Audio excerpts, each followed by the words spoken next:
আরজিকর কাণ্ডের 10 মাসের মধ্যেই ফের গণধর্ষণের অভিযোগ। এবার খাস কলকাতার ল কলেজে গণধর্ষণ কলেজেরই ছাত্রীকে। মূল অভিযুক্ত তৃণমূল নেতা। কসবা কাণ্ডের প্রতিবাদে রাস্তায় নেমেছে বিরোধী শিবির। এবারে নিরপেক্ষ তদন্তর দাবি করে কসবা থানায় সংগ্রামী যৌথ মঞ্চের 5 প্রতিনিধি।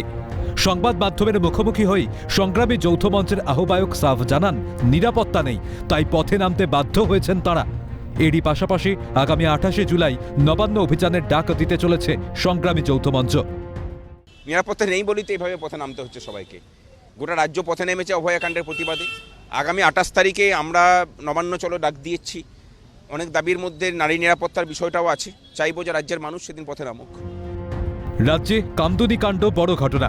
অভিযোগ, এই ঘটনার পর থেকেই প্রশাসন ধারাবাহিকভাবে ধর্ষক এবং খুনিদের আড়াল করছে। তার জেরেই সাহস বেড়েছে দুষ্কৃতীদের, যার ফলে বর্তমানে সরকারি জায়গাতেও সুরক্ষিত নন নারীরা। এর জন্য সরকারকে যথাযথ পদক্ষেপ করতে হবে দাবি করেন সংগ্রামী যৌথ মঞ্চের আহ্বায়ক ভাস্কর ঘোষ। কামদুনি কাণ্ড বড় ঘটনা। তারপর থেকেই যেভাবে ধর্ষক এবং খুনিদেরকে আড়াল করার কাজ করে যাচ্ছে ধারাবাহিকভাবে, এখন অবস্থাটা এমন জায়গায় দাঁড়িয়েছে যে সরকারি জায়গাতেও নারীরা সুরক্ষিত নয়।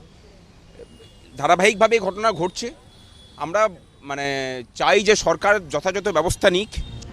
এ বিষয়ে পুলিশের প্রসঙ্গ তুলে সংগ্রামী যৌথ মঞ্চের দাবি, পুলিশকে কোনোভাবেই কাজ করতে দেওয়া হচ্ছে না।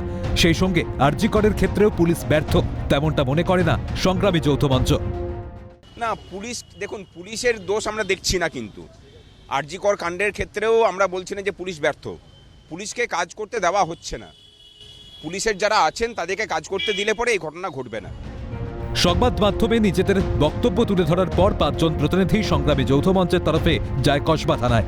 এরপর তারা কলেজের ভিতর ছাত্রীকে গণধর্ষণ কাণ্ডের প্রতিবাদে ডেপুটেশন জমা দেন।